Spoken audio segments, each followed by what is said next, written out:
Poll question again, McLovin. In fact, I'll ask Alex Trebek if he'd like to weigh in on this. If you could host any game show all time, Wheel of Fortune, Price is Right, $25,000 Pyramid, Family Feud, or Jeopardy, which would it be? All right, let's take Jeopardy out of this, Alex. If you could host another show. Probably the one that isn't part of the list, and that would be Hollywood Squares. I hosted a show very similar to Squares once. It was called Battle Stars. Yeah. And instead of squares, we had triangles. We couldn't come up with the same budget that Hollywood Squares had, so we had only 6 celebrities instead of 9. But it was an ideal show because you asked a question, and the celebrity gave you a funny answer, and you reacted and laughed. So you got credit for having a fun show, even though that... Absolutely. I mean, what a great way to make a living. Hey, you tell a joke and I laugh. Give me the check, please. Thank you very much. When you first started Jeopardy, and you had been part of a lot of game shows, and I don't know what it does to your ego if those game shows don't succeed, and then you get Jeopardy. Well, I was lucky with some of the other game shows. The first game show I did in the United States was Wizard of Oz in 1973. It was canceled on a Friday, and I was disappointed, of course. And it was replaced the following Monday by a show called High Rollers, which I also hosted. And later on, High Rollers, after 2.5 years, it was canceled, and it was replaced by another show, which I hosted. So I have the either great honor or dubious honor of having replaced myself on 3 different occasions. I also have the honor of having hosted 3 different game shows at one time: Classic Concentration, Jeopardy, and a show that I tell audiences was one of my favorites because for the first time in 50 years as a broadcaster, I got to sit down as the host, and that was to tell the truth. Wait, that was fun. You don't sit down on Jeopardy? Well, now I do. Oh, okay. Since I blew out my Achilles tendon a couple of years ago and injured my left foot by dropping a jackhammer on it, and not being able to walk too well and stand for long periods of time. Why do you have a jackhammer? We had a water leak at the house, and I finally figured out where it was, and it was under a concrete part of the patio. So I drilled it out and found it. Don't you have people to do this for you? Well, yes, but I like to do things myself. Oh, okay. All right. And unfortunately, some mechanical things, ladders in particular, have it in for me. They will abandon me at the weirdest moments. And one ladder, when I was working on the roof, decided it was going to slip out from under me. And I hit the brick patio, and I lay there for a few moments. And you guys were talking about it, or at least alluding to it earlier, as to how bright I am. Well, I'll show you how bright I am.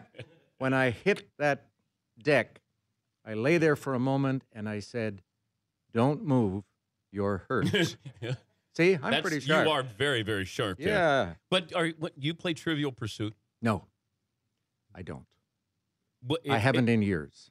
Okay, if a game breaks out, you would walk, like you're supposed to know everything. Supposed to. Yes. But I'm at that wonderful age now where I can say, I knew that, but I've forgotten it. You see? Yeah. I knew it, but I have forgotten it. How would you do on Jeopardy? Against my peers? Probably very well. But as I tell our audiences, a good 30-year-old would clean my clock any day of the week. But let's They're say faster. They can recall the stuff more. They're faster on ringing in with the signaling device, so they're going to beat me in that area. I mean, there are days when I have trouble remembering what I had last night. So trying to recall all this arcane information is not easy. What role does sports play? Has it played on Jeopardy? Probably less than it plays in society in general. We feature it from time to time, but not as much as you would encounter in everyday life where people enjoy talking about sports because they have a vested interest. They have a favorite team. So, if I said dream category, sports related, what would it be? Oh gosh, for myself? Yeah. I don't know, NBA basketball maybe, but I'm not as big a sports fan as I used to be. However, having said that, this year I've suddenly become a baseball fan because of the success of the Dodgers and the Angels, two teams that have come alive. I mean, they're at the very top of their leagues, and they provide exciting entertainment. It's fun to watch. And that's really what sports is all about. But you're a and should Laker be. fan, too. I have been a Lakers fan, and I will not abandon them, even though they have fallen on hard times and will probably remain in hard times for a while. Where do you sit at Laker games? I attend one Laker game a year, and it is in the Sony seat under the backboard. Oh, so you're not over by Jack Nicholson. No, he's to my right. He Okay. would be where the posse is here. And I envy you so much. You have your posse, and you arrive in a helicopter. Yes. I've got, and I don't mean this with any disrespect, I've got Johnny Gilbert. You know, I don't even have Vanna. You've got four guys and a helicopter. I drive in. There's one similarity between your setup and mine. I drive to work in a Dodge Ram pickup truck. People go out and they say, "Where's your car?" They're looking for a Rolls or a Bentley or Pat Sajak. Pat Sajak has a four-door Porsche. When he pulls out of the driveway, it's like a jet taking off. He's got four mufflers. And here I go with my 1500 Dodge Ram, but I've got a Hemi. Yeah. Yeah. So, I like that. yeah. I brought you a present, by the way. Oh, you did? Oh. Yes. This is a Crayola. And people who attend our tapings when we do Jeopardy say, "Alex, what do you keep writing down?" I say, "I'm not writing anything. I'm crossing off the clues as I read them so that I do not in error read that same clue again." Because as you'll discover when you do Sports Jeopardy, some of your contestants are going to want to jump around the board. Yeah. They're not going to take the category in order. And if you haven't crossed off the clues, you might very easily read the same clue again. So I want to protect you from that mistake. Wow. That's a very expensive gift. Yes, That's 29 cents in California. I don't know what it is here. I think it's $14.50 in New York. I think you're passing the torch is what you just did sports-wise. No, I have one more left. Oh, in you do? Los Oh, Angeles. okay. Yes. Okay. Yeah, they look after me. They give me 2 a year now. You can't hear it either. No, So- but that was the problem. Initially, I used to use a pen, Sharpie? a Sharpie, Yeah. and people would say, "We're picking it up on the microphone." Shh, shh, shh, shh. So they came up with Crayola. Man, some brilliant people there. Yes. Has there been an incident in the studio, Sports Jeopardy, like contestant angry or any friction in there? Not really. In the early stages, when I was producing the show and looking at all of the incoming mail, we had a contestant who lost and wasn't happy with the decision made by the judges and sent I think it was a 100-page letter contesting it. A manifesto? Yeah. Oh, my And I goodness. wrote him back and I explained the reasons for our judgment call. And he wrote back 17 more pages. And so I never heard from him after that. But I talked to Merv Griffin about that once, and he said, "Alex, let me tell you how I handle the mail." And he picked up a letter, and he crumbled it, and he put it in the wastebasket. Well, I never did that because I want to show respect for the viewers.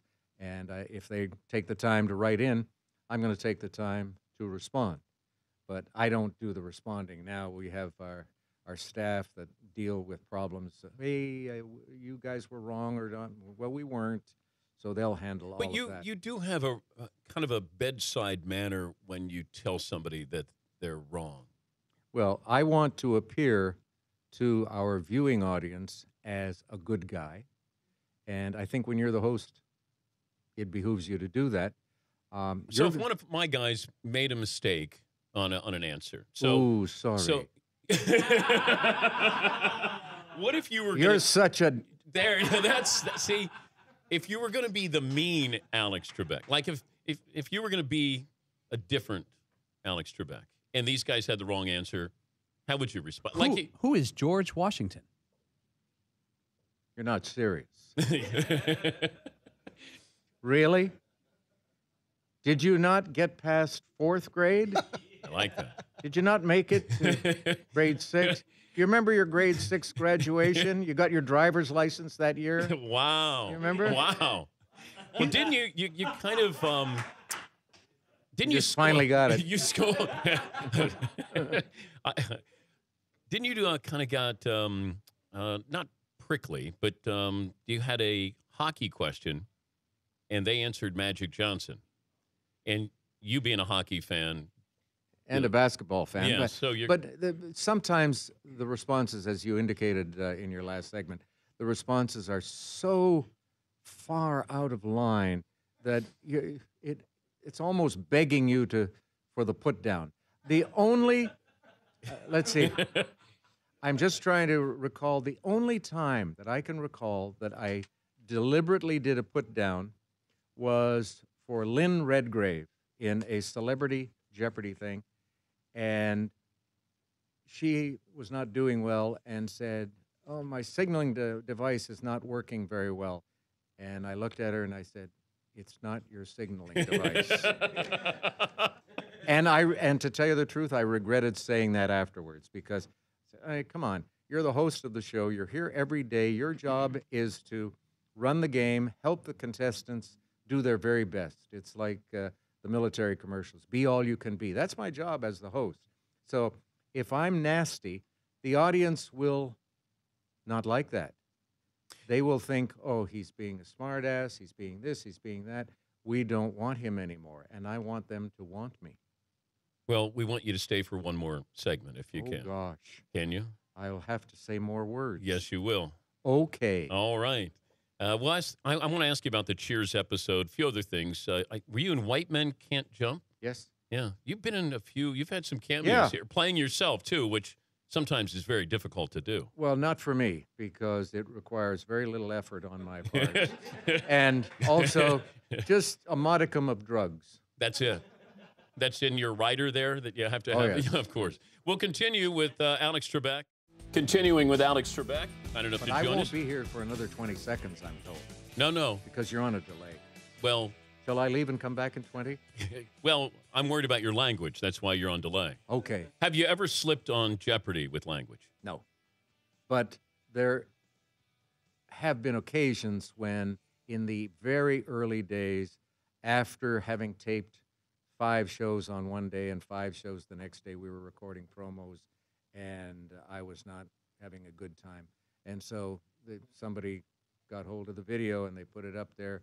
They said, watch Trebek drunk cursing. Well, I wasn't drunk. But you were cursing. But I was. I was saying many bad words. We've all done that. The Cheers episode. Yeah, that was a lot of fun. I'm still asked about that, and that was years and years ago. But the categories. Paulie, give the categories. For Cliff Clavin. Yes. Cliff Clavin on mailman. Jeopardy. Yeah, mailman. Civil servants, stamps from around the world, mothers and sons, beer, bar trivia, and our favorite, celibacy. And still he blew it in Final Jeopardy. Of course he did. Yeah. But that was a lot of fun. And it's just an indication of how Jeopardy has come to be accepted as part of Americana. Well, what about Saturday Night Live? Same thing. They would you did bothered by? I was not bothered at all. That's not the best takeoff of me that I've ever seen, though. The best one was done by SCTV, and Eugene Levy was Alex Trebek in the early days. And then I guess they said, oh, screw this. I mean, we all know who it is, so they introduced him as Alex Trebek, and he had the dark hair and the dark mustache, which I had at that time. So he looked a lot more like me. And he could portray an exasperated host much better than Will Ferrell. Will Ferrell is kind of cool, it's seething inside, whereas Eugene Levy was exploding outside.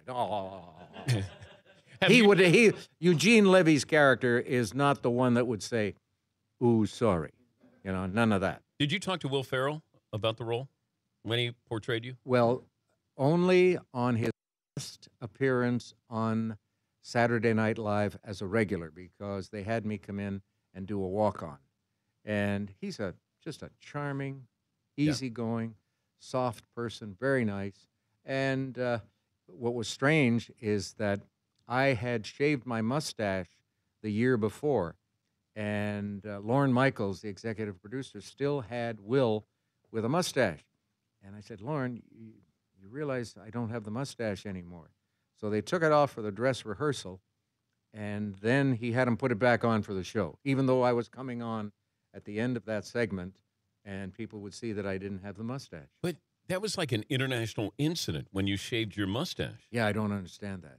There was a lot going on in the world. Do you have women who have like crushes on you, like you have like your boy band type Jeopardy groupies? Yeah, but they're in their 60s Yeah, and but 70s. still, I didn't say that's not the point. You got women who have crushes on you. I guess a lot of them want me to have the mustache back, and we have a surprise in store for them as the new season begins. Whoa.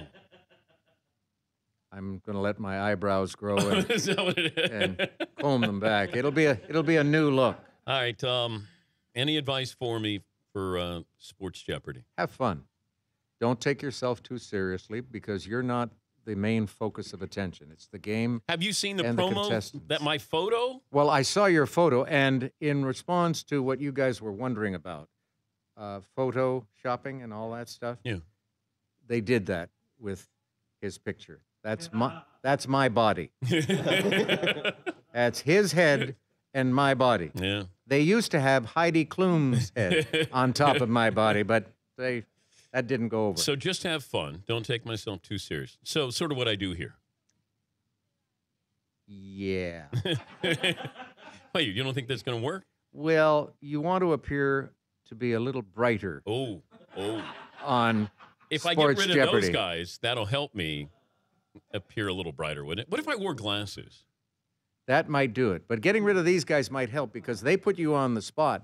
And in the early days of Jeopardy, viewers would come up to me and they figured, oh, you're so smart. What about this and this? And they kept throwing things at me. Yeah. And fortunately, I was able to come up with the correct response. And after a few years, that stopped. He's Alex Trebek, the great Alex Trebek. Thank you for stopping in, Alex. It means the world to me. And Hey, this is great. passing the Crayola torch here for Sports Jeopardy.